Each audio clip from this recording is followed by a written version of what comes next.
আসসালামু আলাইকুম, welcome to লায়লাস daily life. সবাই কেমন আছেন? সবসময় আসলে আমার শুরুটাই হয় ওয়েলকাম টু লায়লা ডেইলিস লাইফ থেকে, বাট আজকে আমি অফিসে। আমার খুব পছন্দের একজন কলিগ আসবে আজকে যশোর থেকে। ও আমার আসলে ছোট বোন, প্লাস হচ্ছে খুব ভালো একজন কলিগ। মাঝখান থেকে একটু নাফিসা আপা, আমার ফেভারিট পারসন, তার ভিডিওটা না নিলে তো আসলে না। তাকে চেতাতে আমার খুবই মজা লাগে। তো যাই হোক, ওয়েট করছিলাম আর সকাল থেকে ভালোই নাস্তা খেলাম। নাস্তা টাস্তা খেয়ে একটু বসে আছি। আজকে অনেক কাজ, অনেক কাজ, দেখে মনে হচ্ছে আড্ডা। এই যে আমার ফেভারিট পারসন চলে আসলো, যার জন্য আমরা আজকে অফিসের লাঞ্চও অর্ডার করি নাই।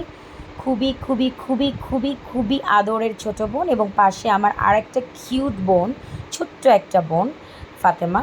আসলে কলিগরা বোনের থেকে কম হয় না, কারণ সারাটা দিন ওদের সাথে থাকতে হয়।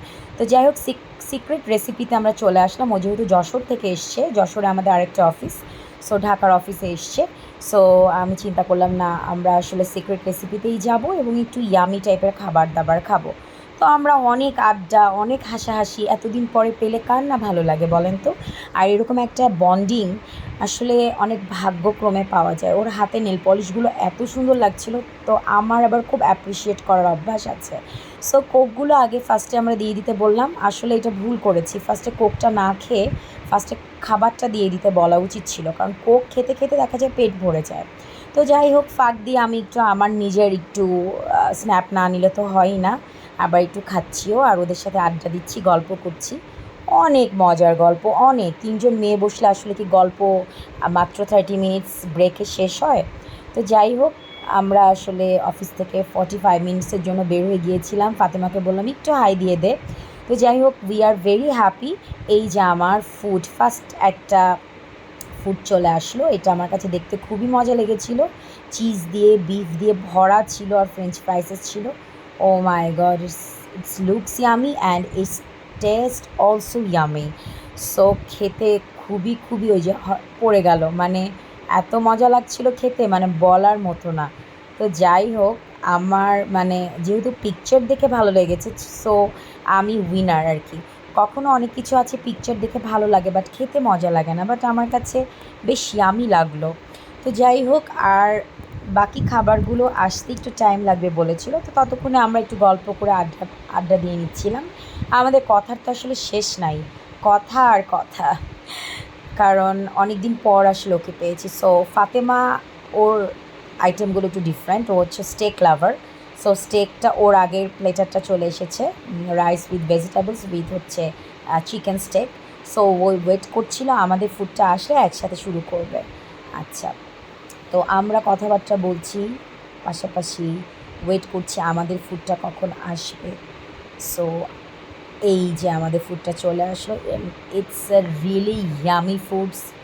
আমি এটা রিভিউ দিব 10-এর মধ্যে 9.5, বিকজ হচ্ছে এটার উপরে যেই ব্যাপারটা দেখছেন, এটা আমি আগে আসলে অ্যাকচুয়ালি চিজ মনে করেছিলাম, but it's not cheese, it's a egg.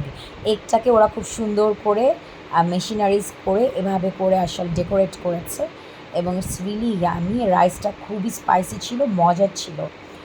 তো যাই হোক, খেতে খেতে আসলেই ভালো লাগছিলো যে এগুলো কিন্তু সব এগ, হ্যাঁ। এগটাকে সুন্দর করে স্লাইস করে ডিজাইন করে দিয়ে দিয়েছে। সো মজা, খুবই মজা, খুবই মজা। সো বলার বাহুল্য রাখে না। সিক্রেট রেসিপি আমি বনানীতে বেশিরভাগ খেয়েছি, বাট এই প্রথম এসকেএস টাওয়ার, আমার অফিসের পাশে মহাখালী এসকেএস টাওয়ারে আমরা তিনজন মিলে আড্ডা দিলাম আর খেয়ে ফেললাম। সো আপনাদের সাথে শেয়ার করলাম আর কি। তো যাই হোক, ফুডটা অত বেশি স্পাইসি ছিল না, খেতে খেতে বেশ ভালোই লাগছিল। সো ফাতেমা আমাদের ফুডটার কালার দেখে বলছে, আল্লাহ, তোমাদের রাইসের কালার তো অনেক অনেক সুন্দর। তো যাই হোক, শেফ টেবিল আর সিক্রেট রেসিপির একটা জিনিস আমার খুব ভালো লাগে। শেফ টেবিলের কিছু কিছু খানা আছে, যেহেতু ওদের অনেক বেশি ভ্যারিয়েশনস আছে, তো খেতে ভালোই লাগে। এই হচ্ছে আমার বিল অ্যামাউন্ট চলে এসেছে। সো যাই হোক, আমার ছোট বোন এসেছে, আমার কলিগস একসাথে আজকে একটু আড্ডা দিলাম, বাইরে একটু লাঞ্চ সেরে ফেললাম। সো ও অনেকই আদরের আসলে অ্যাকচুয়ালি। আমার অনেক দিনের ইচ্ছা ছিল ও আসবে, এসে আমাদের সাথে আড্ডা দিবে, একটু বসে লাঞ্চ করব। অফিসে আসলে কোনো কিছু তেমনভাবে কাজ ছাড়া কোনো কিছুই আশেপাশেও তাকানো যায় না। সো ওকে আসলে ধরে ধরে লিফট থেকে নামানো হয়, কারণ ও ছোটো মানুষ যেহেতু লিফট অনেক ভয় পায়, আর ও এরকমভাবে আসলে ফ্লুয়েন্টলি লিফটে চলাফেরা করে না আসলে বেসিক্যালি। তো এসকেএস টাওয়ারে আমরা প্রায় আসি, আমরা কলিগসরা মিলে প্রায় আসি, প্রায় আড্ডা দিই। দুপুরে প্রায় লাঞ্চ করা হয়, কারণ আসলে মানুষের লাইফে এন্টারটেনমেন্টের দরকার। এন্টারটেনমেন্ট মানে এই না যে আমি নাচবো গাবো এরকম কোনো কিছু না। তো যাই হোক, এই যে লিফট দিয়ে নামছি আর ওকে হাত ধরে পার করব, ও খুবই ভয় পায়। সো লাস্টে ওর সাথে একটা ভিডিও নিয়ে নিব। এই হচ্ছে আমার ছোটো বোন। Thank you.